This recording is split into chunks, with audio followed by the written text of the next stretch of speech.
Greetings, everybody around the world, wherever you may be. You're very welcome to this edition of Capricorn Radio. This is your host, James Swagger, and for the next hour, we'll be talking to Dr. Carmen Boulter. Before we do, Carmen is a returning guest, and you can catch a previous show in the radio archive. Head over to capricornradio.com, and you can subscribe free and find all the social media links as well. Let me tell you about Dr. Carmen Boulter. She is a professor of the University of Calgary in Canada. She teaches in the Graduate Division of Educational Research in the Faculty of Education. And she's been researching and writing about the sacred feminine in ancient Egypt and goddesses around the world for 2 decades. Her books Angels and Archetypes, which we reviewed last time, an evolutionary map of feminine consciousness. It traced the fragments of information about matriarchal cultures in pre-dynastic Egypt, prehistoric Greece, and around the world. So without further ado, let's welcome our guest today. Welcome to Capricorn Radio, Carmen. Thank you. Wow, it's great to have you back, Carmen. It's been almost a year. Yeah, that went fast. I know. I've done 95 shows this year, Carmen. I think you were about 80 shows since I spoke to you last. But oh, my goodness.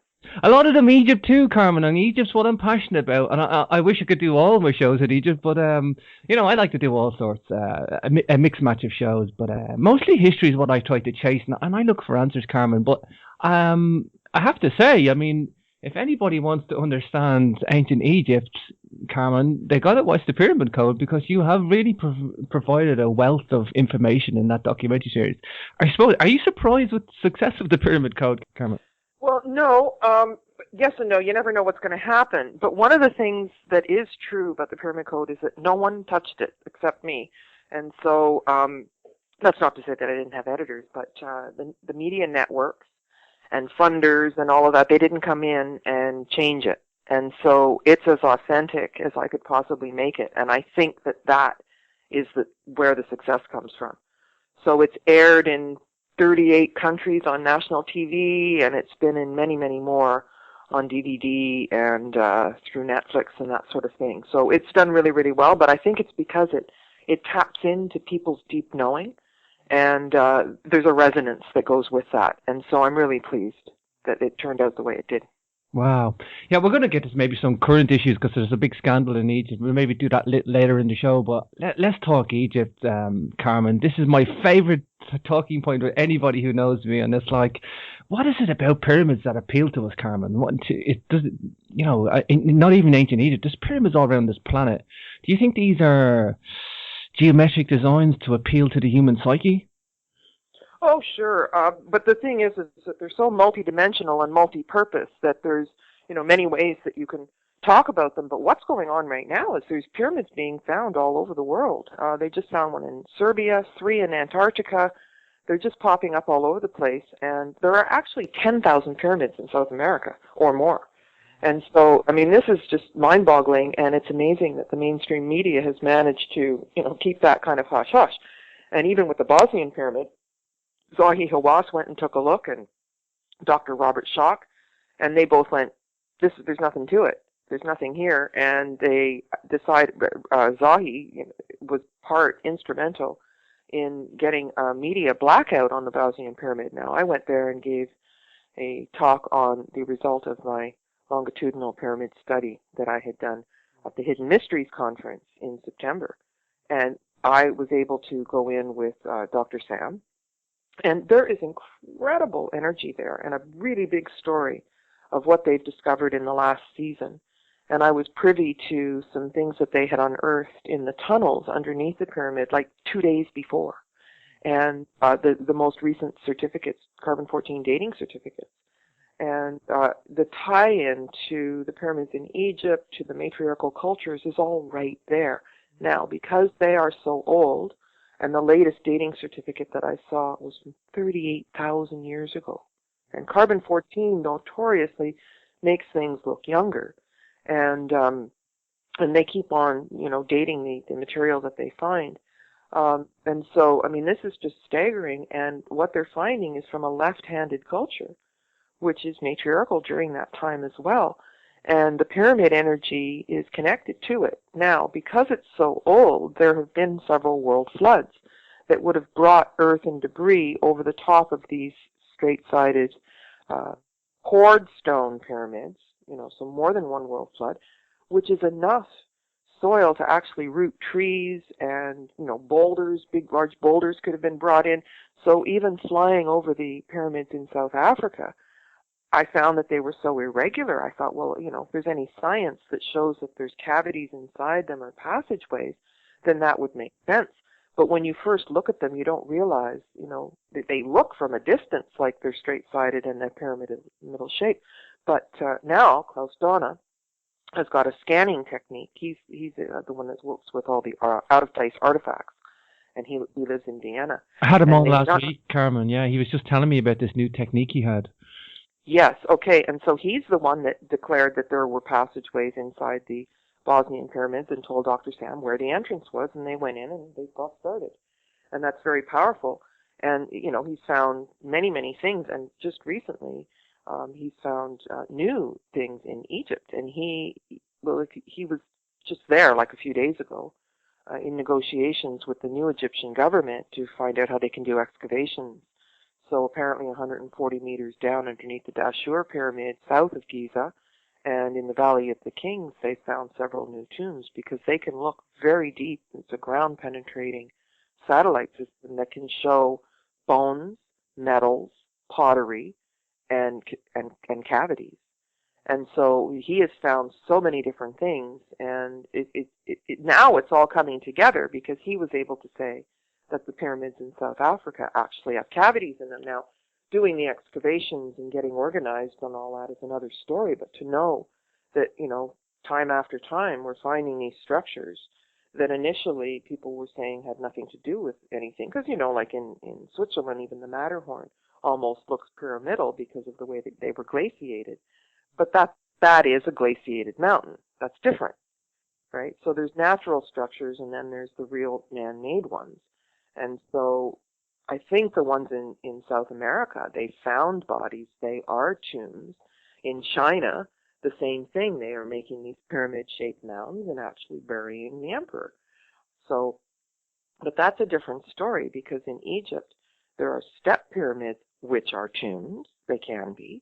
Mastabas that are flat-topped, which can be tombs. But the straight-sided pyramids are devices. They are multidimensional machines, if you will. Now, one of the things that has happened in the text, the ancient text, is that there's been a misnomer. Now, the scribes basically just copied each other's mistakes as they went down the line, as they got farther and farther away from the original functions.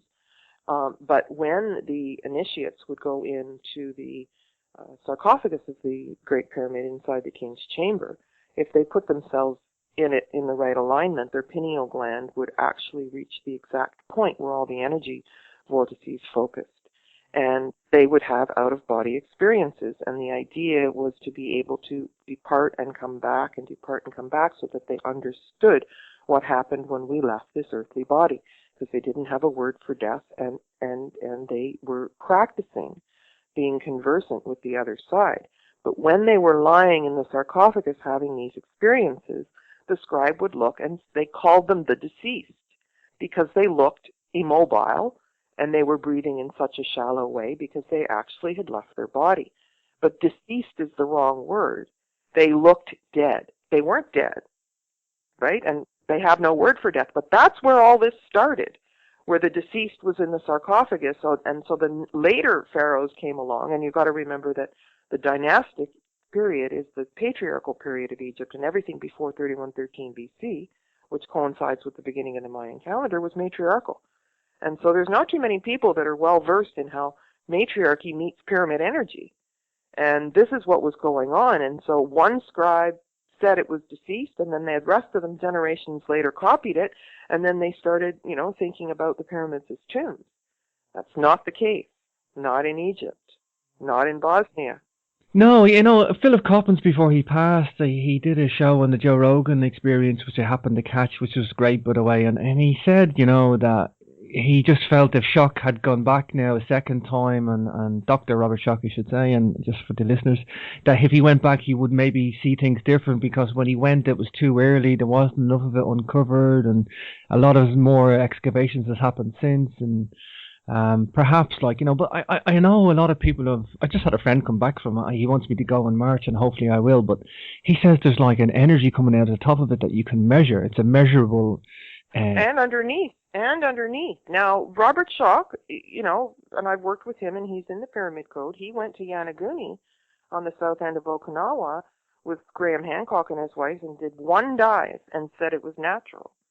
Well, Graham and his wife did 50 dives or more. And so, that's and he went, no, nothing to it. It's natural. So I've always maintained that the degree to which somebody is tied to, a university structure and, that they don't want things to be older and they've got to toe the party line. And basically, the mainstream media says there's nothing to these things. And so, interestingly, in Bosnia, there were a lot of people saying, yeah, Robert, maybe come back and take another look because there's absolute science on it. And inside those chambers, underneath, there is energy down there. And I'm going to tell you something else. All of the Wi-Fi, cellular towers, all that stuff, it's a neutral zone. And the ringing in my ears went away right now, and I felt incredibly well down there. Funny enough, my friend said he had an ailment in his back, and he felt like he would, like, he could jump ditches, basically. That's what he said. I could jump ditches after this, like, going. That's right. I was filming with a crew in there, and I had a big, heavy camera, and I didn't bring my water bottle because I didn't have enough hands. And as we were in there, I didn't know how long we were going to be in there. I started getting dehydrated. I could feel my kidneys seizing up. We get into the healing chamber. And all of a sudden, I'm standing up straight. The pressure came off my kidneys instantly, and I just went, what is this place? Wow. And the energy lasted 2 months. It was incredible. And there's water that's been down there, super pure water, that kind of pools in the distance, and you can see underneath where the water is, and you can't get in there because of the shape of the passageways. I mean, it's just vast down there.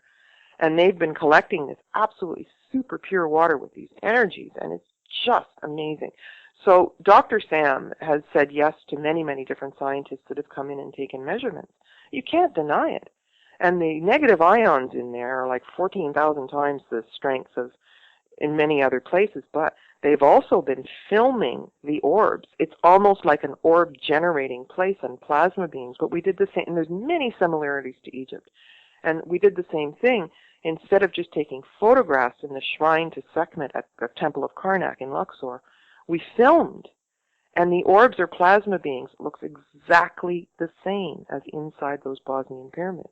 Wow. I had an orb experience myself, and I was in Peru. I went to Sacsayhuaman, and I was at a shamanic ceremony as well, and I've never photographed. No, I'm open to orbs. I've seen pictures, and that's fine, but I mean, I've never photographed orbs myself, but in this shamanic ceremony, the whole place was just covered in orbs. I was shocked because I was there, it's like I was in the photograph, it's like, but, okay, I'll just talk about Antarctica as well. What the thing for me is the Antarctica ones are very interesting because they say we might have had. I follow the work of Charles Hapgood, and they say that the woolly mammoths got shoved into Siberia, and that Antarctica might have got shoved into the South Pole, and that might explain why there is pyramids there, Carmen. Would you agree with that? That the tilt of the Earth has shifted? Yes, and of course it might not have been ice down there. Yes, absolutely. And they were able to discover what the shoreline was and draw accurate maps of Antarctica that you can't see through the ice. And now we've got techniques that you can photograph through the ice or do some kind of ground penetrating radar. And they were already accurate way back then. So there's just so much, and it if you've done hundreds of interviews in your time, that there's so much misinformation, and that creates this cognitive dissonance inside of people.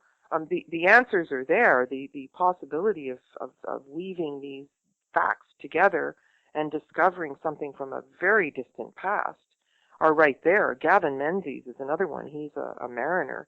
And I don't know if you know his work. I've had him on the show as well. I've had him on the show. You just had him on? I had him on in very early in the year. The Lost City of Atlantis he wrote. But yeah, he discovered the year that China discovered America was exactly. And I've got that book right beside me right now. Wow. The Atlantis one, and the other one, it just came out like a couple weeks ago. Mm-hmm. The one on China, and the last line in it, I just finished reading it the other day, was like, oh well, Columbus was 40,000 years too late. 40,000 years, and Columbus sailed the ocean blue. They teach us in school. When Columbus arrived, the Indians were living in wooden houses on the East Coast. They had markets for food, for vegetables and whatnot, and for pottery and for beadwork and leather work and all. They had markets. They were living in a completely sophisticated way, and the discoverers came along, killed them all, killed all the buffaloes, killed them all.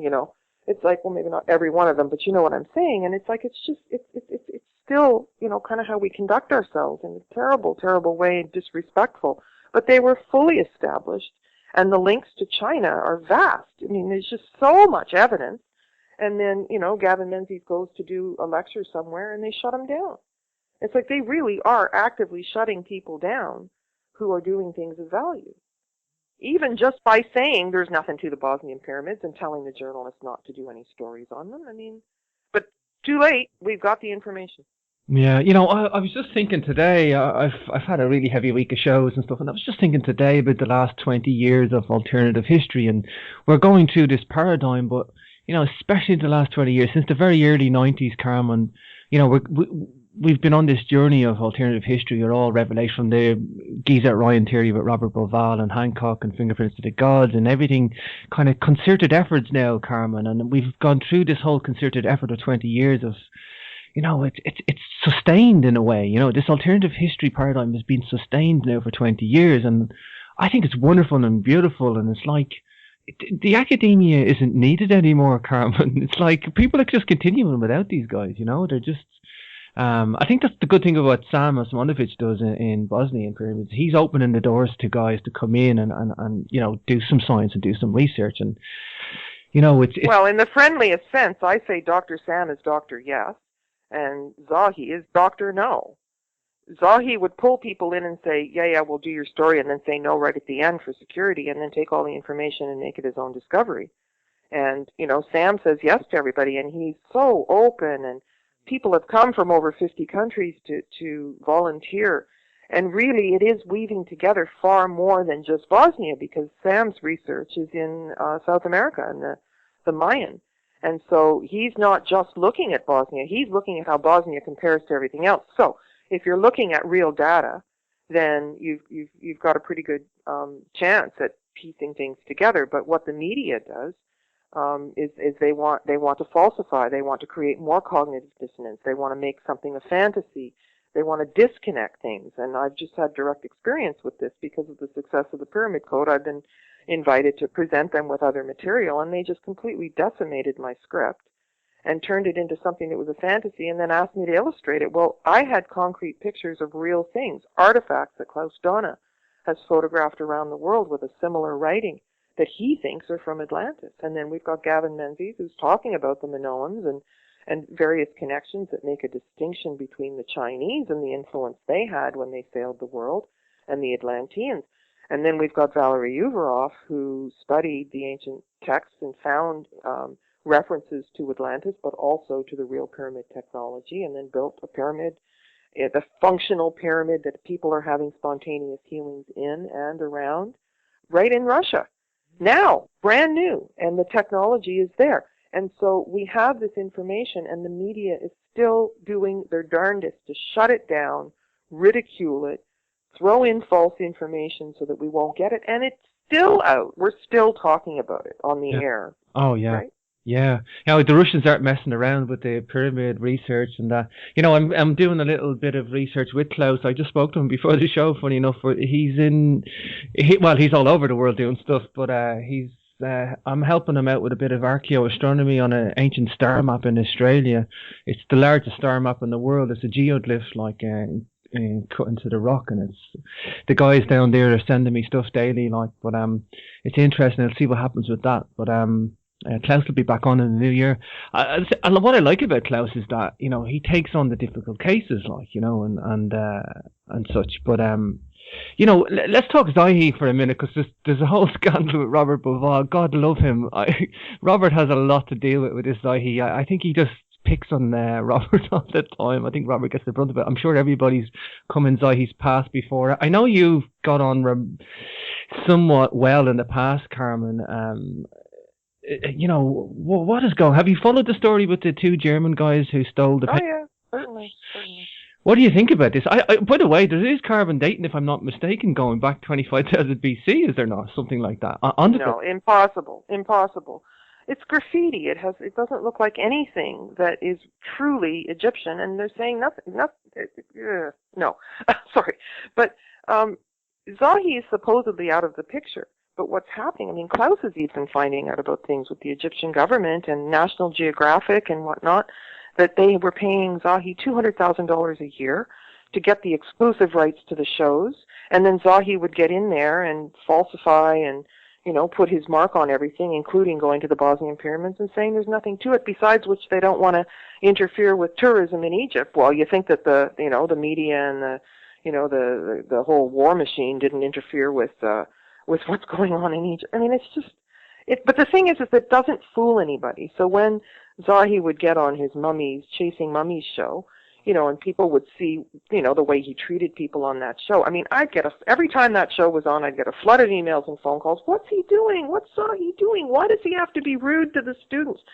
So people have sensibilities, and that's what I was saying about the Pyramid Code. Their sensibilities reached into it and thought, hey, this kind of checks out, and hey, that picture looks like something my daughter drew when she was 11, and hey, I had a memory about that before.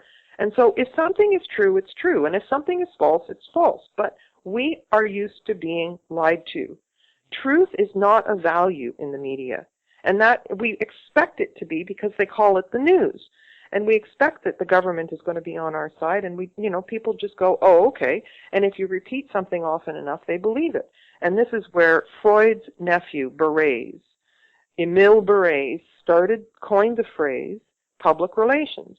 And if you keep telling people a lie over and over again, if you keep showing them things and make associations with beautiful women and all this stuff, then you can sell products. And if you do it across the generations, you can get anybody to buy anything, including false knowledge. Not knowledge, false information. And so we live in a world where the media does not, and I'm here to tell you from experience, they don't care if it's true. We're going to do a dig, hopefully, with Klaus, and they want to tell people what the conclusion is before the dig is done, because we'll just tell them it's associated, and it is so offensive, and it is so wrong, and they do not care. They are not truth seekers, and it is not part of the vocabulary, and that is serious, and that is affecting everyone. Sure. Now, I was talking about there was carbon dating on some sort of the organic material on the polymer of the cement of the courses of the pyramid, was there not, Carmen? Are you talking about Egypt or Bosnia? In Bosnia, sorry, yeah, I meant to say in pyramids in general, the oldest pyramid is Bosnia, and that can be dated to maybe 25,000 BC. No. 38. I saw the certificate. Wow, 38,000. 38,000 years ago. That came out of a lab in the Ukraine. But there's a bigger problem here, James. And I've been watching this because I studied archaeology at the university level.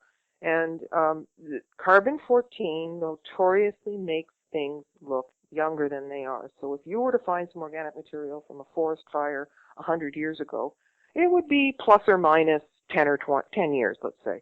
But the farther back you go, it becomes plus or minus 2,000, plus or minus 10,000. It becomes less and less accurate the older something is, and they have actually said it's invalid if something's older than 30,000 years. Well, that's where all the matriarchal information is. And so there's a new dating technique, and Klaus and I have talked about this at length, called thermoluminescent. But it's far more expensive. You have to wait a year or something to get the results. And because things look older, and they haven't allowed anything to be older than 6,000 years in South America, which of course is way too young. The scientists or the people in the lab fudge the results, and so not only are we finding these things, they're getting falsely reported. And so Klaus is on to this because he understands it. And the thing is he's talking to you, he's talking to me, he's doing his work, and it's too late. It's not like the cat's out of the bag, but it's very expensive and very difficult to get thermoluminescent dating. So sooner or later, someone's going to open a lab, someone's going to get funded and start dating all this material, and we're going to find it's far, far older. And the other thing I've been saying for 20 years, we're going to come to see this last 5,000 years as the patriarchal hiccup. Because it's a failed experiment of what happens if you lop off the sacred feminine. Because matriarchy is not the opposite of patriarchy, where women drag men around by their hair like they try to show us in the caveman cartoons. It's a balance. It insists on a balance, and patriarchy is out of balance, and it's driven the earth to a precipice of a terrible state of toxicity in every way, in the airwaves, in the air quality, water. Everything is absolutely toxified, as is the school system, trying to tell us what to think instead of teaching us how to think, right? And there's a big difference between that. And, it's long overdue that we set the record straight, but it is happening, and it's through people like yourself and the conviction that you have and the work you put into things and the way we can communicate. And it's powerful. Yeah. Wow, 38,000 BC. So that's the oldest pyramid that we know of. Like, I mean, that's just putting a rough number on it, really. But I think we're going back deep antiquity for all these pyramids. And, even the Great Pyramid, Carmen, this is the thing. Even if you proved it to be whatever X amount of years, it's on a plateau or it's on a level bed that, there was probably something there before that. I've pretty... Absolutely. And that's the premise of the Pyramid Code. I mean, I've known that forever. And Hakim, who's the indigenous wisdom keeper who's passed on, he was quite happy with, 36,000, 50,000, and I'm quite comfortable with that as well. So, and the other thing is the Bosnian Pyramid is much bigger, but it also starts higher up. It is bigger than the Great Pyramid, but when I first saw the Great Pyramid, I went, nah, too small. And the guy was like, no, that's the Great Pyramid. I said, no, that must be the small pyramid. So something in my memory was telling, my cellular memory was telling me that the Great Pyramid used to be bigger, and it did. It had casing stones on it, and they pulled them off and built the mosques in Cairo with those stones. And so, and the size, if you ask Valerie Uvaroff, will tell you that the size isn't what's at play. It's the double helix of the quartz crystal under pressure and various mechanisms within the pyramid that make the pyramid energy. But they are far, far older. So this accepted date of 2450 BC is impossible. Impossible. The thing that grabs me, Carmen, is this whole big scandal that poor Robert's going through at the moment. It's like, I don't know what they were going to do with the paint. I mean, there's already deliberations about the paint being done by Howard Voice being forged anyway, because if there was a mistake in the cartoon study. But look at it. Look at it. It's nothing. It doesn't look like anything Egyptian. It's obviously somebody came along and went, I was here. It's mine. Like in the Belzoni chamber in the second pyramid, it's got 1888 Belzoni, mine, and we call it the Belzoni chamber still. Well, he didn't build it. And apparently they haven't done the carbon dating on it. They've done this. They did this in April. Apparently, the two Germans. They took the sample in April, and they still haven't had any results yet. Now they said that they don't want to do it until they get official notification from the Egyptian government, and they also said that the Egyptian... They stole it! You can't get official notification, but the other thing is if the date doesn't agree with what they said, anybody can say anything they want. And so that doesn't mean, they can make it look old, make it look young, whatever they want, whatever their agenda is. But the thing is that you can't just believe people. You've got to tie it to something else, and Hakim says it in the Pyramid Code. It's not fair to deny what you can see and touch with your own hand. And so, does it corroborate with other things? Can you put the story together with real facts, real artifacts? And when you look at the things that Klaus has, he found this here, he found this there, all across the world, and how come that writing's the same? And it happens to be the same writing that's on the runes in my book. Similar. And I put those on there. And in the Bosnian pyramids, at what they found and they're showed in the lab, are all these little runes that are just like in my book. And it's like, what? The writing's the same, the runes are the same, and he had one that had a picture of it on a face of a woman, and he says he's called it Medusa. Well, in the chapter in my book, that was the switchover between matriarchy and patriarchy. The evidence is there. We have to piece it together with more than one fact, which is like when you're talking star maps. You don't just look up and say that's aligned to this. You have to do a juxtaposition and coordinate it, with more than one position and look at it across time. You don't just say that's aligned, and there's people who do that. So you've got to look deeper.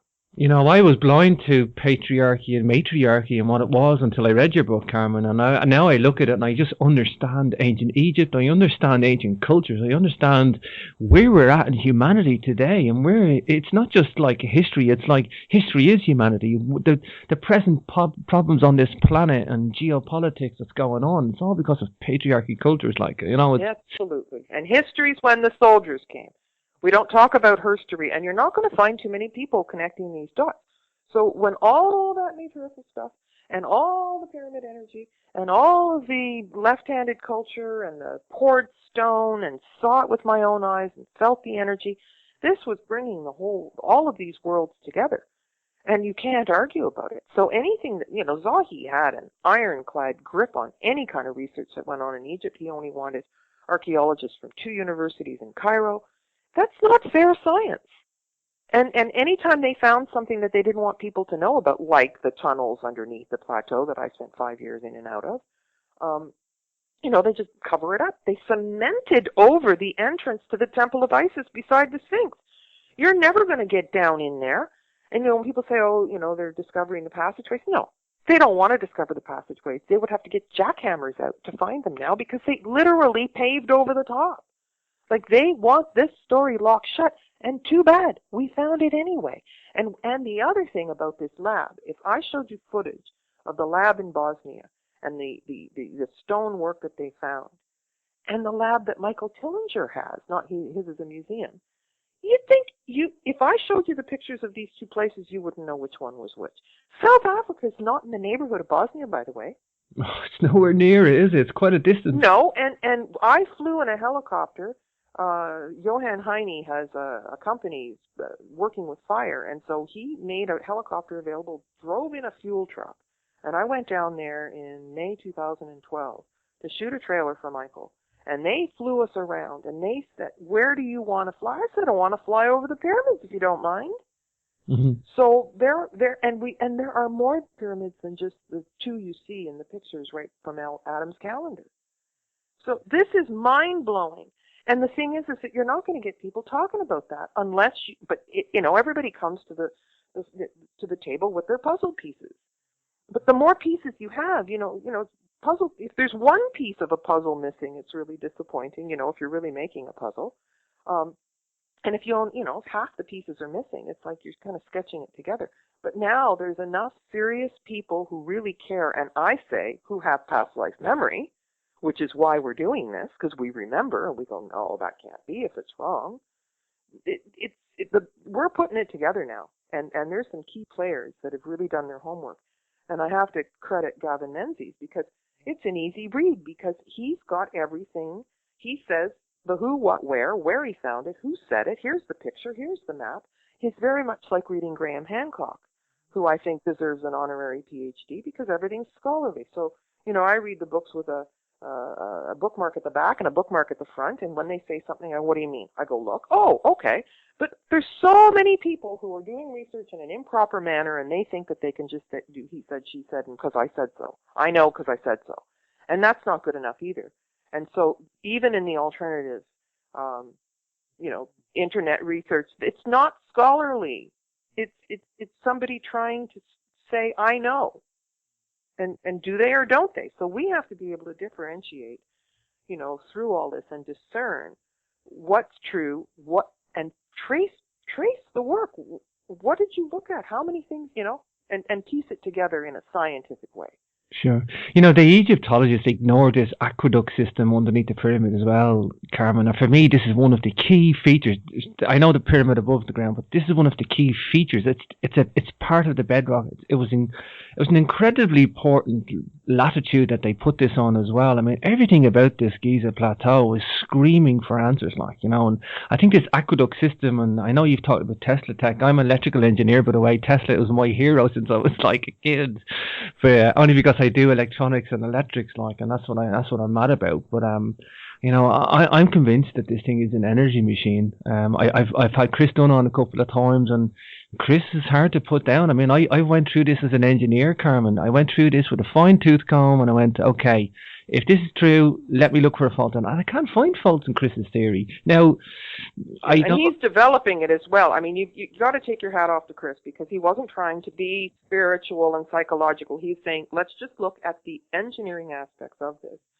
And he's a really decent, grounded person who's done his homework. But the thing is if you listen to Dr. Sam, there are 7 characteristics if you're going to have a functioning pyramid. And underground passageways with a source of water is one of them.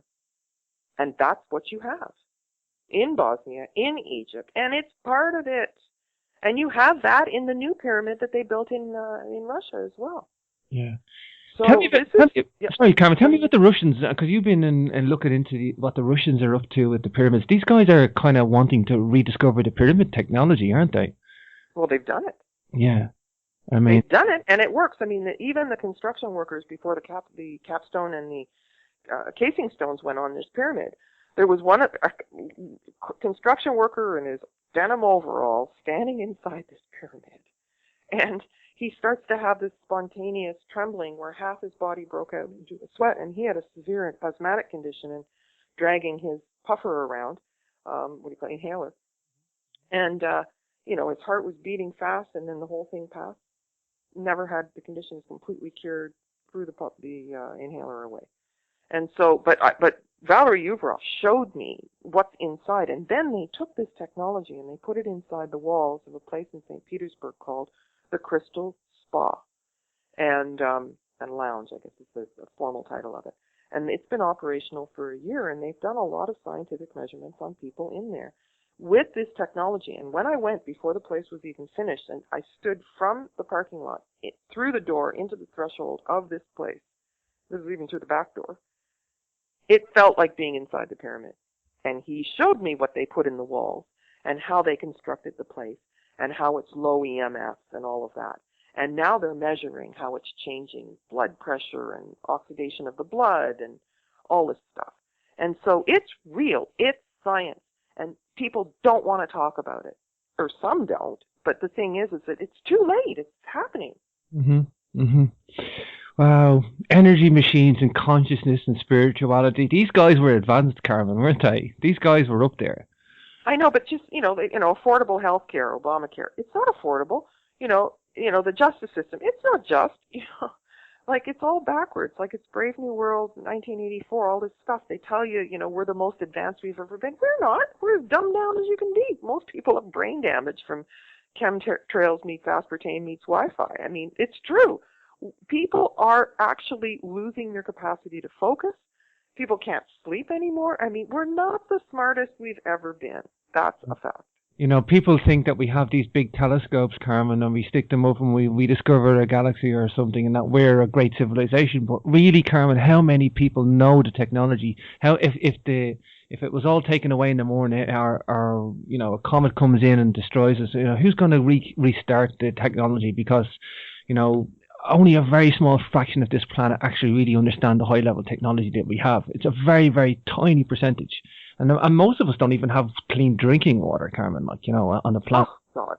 And the killing machine, I mean, what is it, 500 million people have been killed by governments in the last 100 years? I mean, that's a fact. I don't know if that's the exact number, but hundreds of millions of people killed by the government. Yeah. How is that sophisticated? Yeah.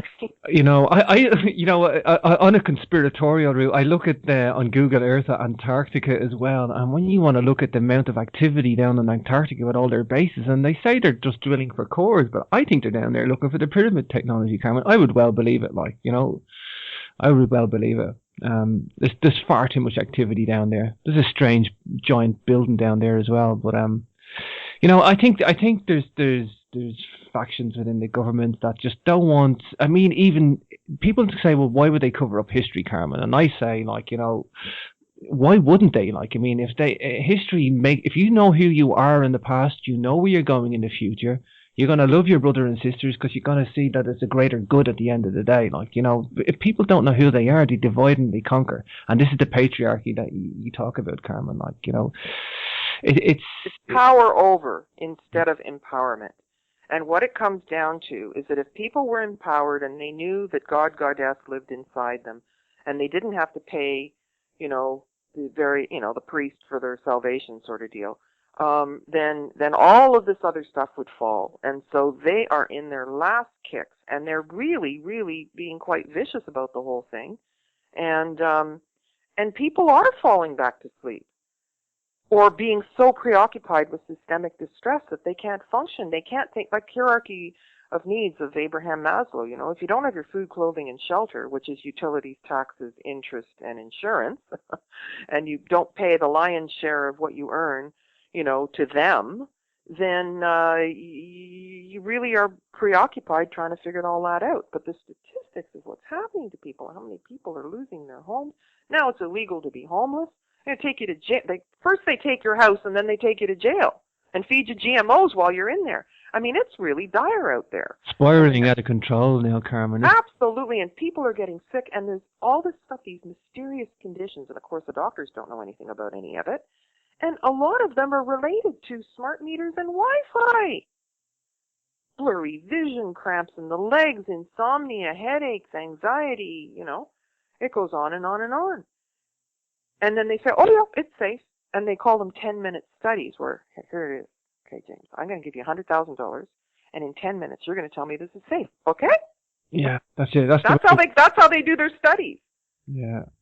I had Max Egan on there last week, and he said, you know, they have bribery but in America, but they just call it lobbying. Like, you know, it's like they have fancy names for bribery. Like, but the thing is, Carmen, like, you know, for me, we are getting at answers, and we are looking into the past. And I mean, I think with Zahi throwing his last kicks at the moment, I think that's what he's doing. I think he's on the way out, Carmen. Do you think there's going to be a good chance now to get some good, serious, honest research done? Well, guess who's at the helm talking to the head of the army, the new head of the Department of Antiquities, and the government, wherever they are now? Klaus.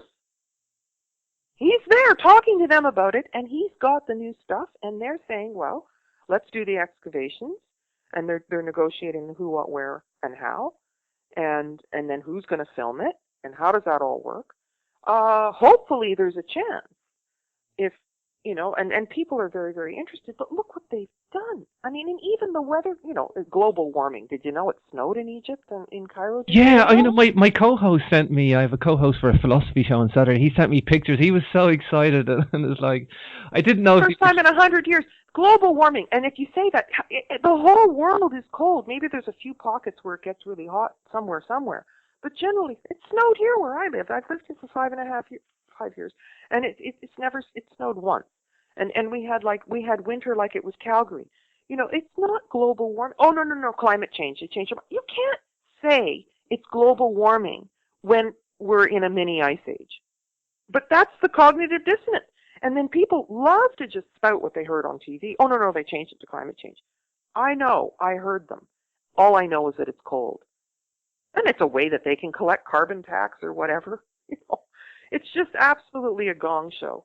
What's going on? That was instrumental, actually, in me waking up to the world, Carmen, when they brought the carbon tax out, because I was actually getting involved in renewable energies in my engineering career, and I'd worked in water industry and renewables, and that's where I was elevating myself to. But then they just started to tax everything. The BBC incited the public to get all interested in carbon program and reducing recycling and all sorts of stuff, and then they went, well, we need to tax it as well. And then the whole public just got so let down, Carmen, that a lot of people woke up over that. You know, wow. In terms of consciousness, spirituality, Carmen, because this is a big thing for me when parts of the shows that I do as well. Like, I mean, I look to the ancient Egyptian civilization as a model. I think it was a nice model, Carmen. I think the very oldest thing, this matriarchal version of it, obviously. You know, we can take lessons from this, Carmen. I've learned lessons from engineering and philosophy and science from the ancient Egypt. Like, but I mean, What lessons can somebody learn by looking at the pyramids, Carmen? Even Bosnia, for that matter, or the infrastructure, like?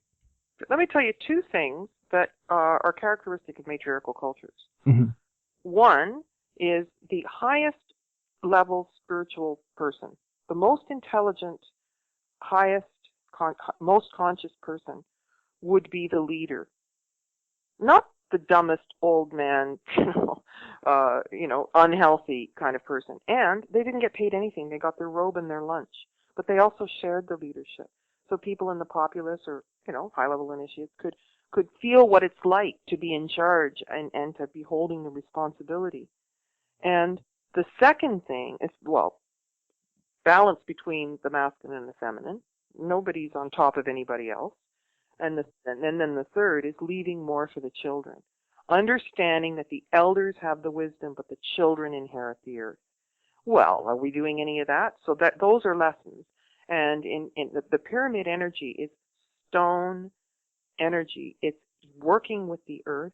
It's connected, and it's about preservation and helping the consciousness level of all of humanity. That's what it's about. And so we've completely, blinded ourselves, and we've steered it the other way and labeled it, whatever we label it. But there's an awful lot to be learned.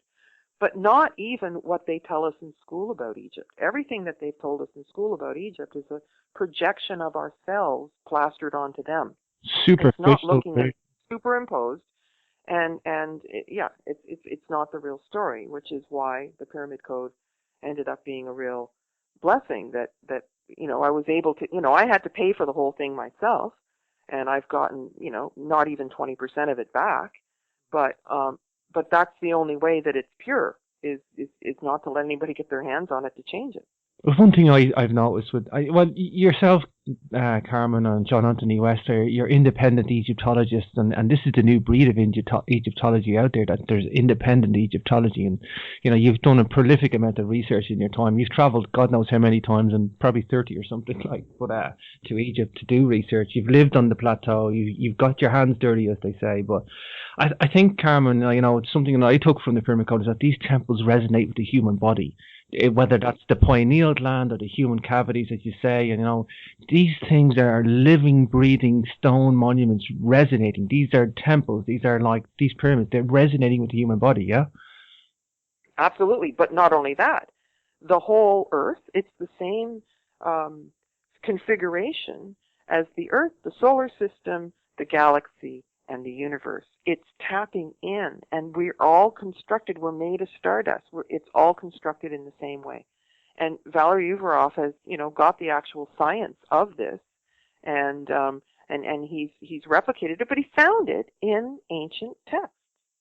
And so it's there, and that's the point of it. Like what we're trying to do is get ourselves into the resonance field that allows us to depart the small part of us and connect with, the galactic and extragalactic part of ourselves. And, when you talk about archaeoastronomy, they understood all that. Mm-hmm. Mm-hmm. Completely. Yeah. These guys were like super philosophers, Carmen. What a beautiful model to live like, What a beautiful model. Well, I just read a quote yesterday. It says, "Those who can't see the invisible can't do the impossible." Wow, that's beautiful, Carmen. I like that. Wow, that's powerful. That. Wow. If you can't see it, it's not there in our culture. Well, that's it. Wow, Carmen, just coming up to the top of the hour. I guess what's new for you today? What are you working on? Are you still traveling? Are you still going to places? Yeah, I'm planning 2 trips to Egypt. Everybody's itchy to go back. Not everybody. Some people are still listening to what the media tells us about it. I have been in development for interactive-theletteru.com for 3 years, which is an online university with 9 faculties and 31 courses. Unfortunately, and even though it's got 6 levels of encryption, we got hacked. Somebody went in the front end, and so we're rebuilding the system now. But I mean, obviously, it's going to do something to help if they're bothering to try to destroy it. So I've been diligently working on that, and then another TV series that's the working title is The New Atlantis, which is circulating the networks right now. Beautiful, Carmen. When's that coming out? Do we know? Well, it's the networks haven't signed yet, and I'm a little ambivalent about whether or not they're going to try to make it accurate. But nevertheless, if they don't, the story has departed so far that I can still put the original story together and post it as a pay-per-view on the Interactive View server. So, one way or another, that story is coming out, and it is based on the book called The Pyramid, and it started with Valery Uvaroff asking me to do a series, and then the funding fell through. So this is like all of this work put together, and it's very, very exciting. Is that going to be like So, a Pyramid Code in terms of a mini-series then, like a 5-part? yeah, yeah, and you know what? If you looked at it, and if I have my way, I'd use the same, voiceover Sally and the same musician, composer, and it essentially would be 2 episodes before the Pyramid Code, like a prequel, and 2 episodes after the Pyramid Code that brings us into the present. So yeah, so it would run like 9 episodes, all the way straight through. Yeah, like a before and after. It would just Yes, amalgamate. before and after. That's exactly what it is. So, I'll hold to that. And if the networks want to change it into a Disneyland version of whatever, Like a prequel and a sequel to the Pyramid Code. A prequel. that's right. That's right. That's the Oh, intent. interesting. And so I mean, I've rewritten the script 4 times. Wow. Because they've wanted changes, and I don't know how that's going to turn out. But one way or another, that story will come out. One of my questions I was going to ask you, what do you like with Atlantis research? So you've already answered that for me with your documentary. But I mean, do you keep up to date on evidence and stuff? One thing, I just for example, I mean, it's so hard to keep up these days, but I think they found some DNA evidence with the Basque people being linked with the Irish, because I'm in Ireland, obviously, but because the Basque people are like a reddish skin, and they have like a long aquiline nose, strange eyes, and they look like they're just dropped out of there, and they say they're from the Haplar group 1 now, and they also have like similar linguistics to Japanese as well, and it's like, I just think there's just remnants of Atlantis all over this planet, Carmen, from DNA evidence, geological evidence, like scientific doctrines of all sorts. It's so hard to compile it. Like, what type of stuff would we see in the Atlantis documentary? Okay, so just to make the point that you and I have made before, is that academia wants to separate everything. So cultural anthropology doesn't speak to, social anthropology. And so what you just said is we have to take the DNA, we have to take the all of it, the bone structure, the size, the color of the hair, the linguistic clues, the places, and all of that. And so you can't, even though Atlantis used to be a global civilized seafaring civilization, you can't take the part that was actually Chinese. This is Gavin Menzies' work too, the Chinese part in the Mayan Olmec civilization, and call it Atlantis just because it's old, and that's the thing, that patriarchy is left us with a 6,000 years old, and everything else, well, never mind, that doesn't count. So and that's what we have to learn, and that's what the Pyramid Code did with the timeline, is kind of situate where things are and what happened when, so we can put it together. And so we've got to be really careful that we don't just, take all the information, put it in a jar, shake, and throw it at the wall, and sort it through. And so, but the whole thing now is that there's giants being found all over. And beside Göbekli Tepe, they found a giant femur just last week. And so, and the round temples of Göbekli Tepe. I mean, and speaking to the archaeoastronomy, and there's lots of different pieces that are coming together. And so, it's my conviction that the Atlanteans knew that they were going to go, and this is part of the cellular memory that I came out with a long time ago, and tracing this, that they knew it was going to go down. They already had 2 calamities. This was the 3rd. They had found a way to predict an asteroid strike. They actually knew they had about 50 years, and I think that they left in flotillas of ships, and Valery Uvaroff says it's in the text, 108 ships left, and went all over the world to populate and colonize the telluric grid with pyramid structures. Some of them went back to Atlantis, some of them stayed in the colonies, but before it went down, they knew to leave. And some people didn't leave, and of course the whole thing, and the continent cracked and all that. And so we call it the third-party hypothesis. There are many places on the planet that are kind of talking the same story. And so we end up thinking, well, did the Mayans end up talking to the Egyptians and end up talking to the ancient Indians? And how did that work? Sumer? They each seem to have a common ancestor that had then gone around the earth and were teaching about the ancient past. But also they were bringing the energetics from a more sophisticated time. And so that's where the trace fits together. They had the technology. And they also had the empowered sacred feminine as well. So, people like to say, oh, the Lemurians had the sacred feminine and the Atlanteans were the masculine. And the Atlanteans were like us and, destructive and controlling. All of that's projection. We have to see through that. So there are traces to our distant past. And it seems that the Atlanteans were very tall. Yeah, very, very tall people. Well, Carmen, I can't wait to see this documentary. You really made my Christmas now. I'll be all eyes for that now. Hopefully that gets signed very soon and I can be watching it on my screen, Carmen. Carmen, just before we go, give us out your websites and just for the listeners. pyramidcode.com, and that's where you can order my book through it as well. And interactiveu.com, and that's interactive-u.com. Yeah, and the book is highly recommended from a reader. I quite enjoyed it, and I woke up to a few things reading that book, Carmen. So I'm quite delighted about having. That's why. And it's looking like it'll be republished, and I'm putting out a set of cards and a set of runes. And so I've got original artwork being done. Right now we're almost finished it, and so that book was way ahead of its time. And James, what's interesting is that I'm still getting orders, and mostly now it's men ordering that book, which I find absolutely fascinating. Well, that's why I like it so much, because it's not. I've always been reading these. In fairness, the reason I had you on the show was for the Pyramid Code, and I just get so excited about ancient Egypt, and I just went and I have a thing. If I have somebody on the show and they have a book, I will read their book and do a good book review for the show. And I would probably not have bought that book, Carmen. I would never even looked at it. I went, what's this all about? Why have been doing so? And I was just tickled pink after reading it, because I understood things a bit clearer and better. And I'm like, matriarchal versus patriarchal, the difference between them, and it's so insightful. It's such an insightful book, Carmen. It is an evolutionary map of the feminine consciousness, as you say. Carmen, it's been a pleasure having you on the show. You come back at any time, and it's been an absolute pleasure. Thank you so much, James. It's delightful to talk to somebody who's done their homework. Thank you, Carmen. No problem. Anytime. Okay.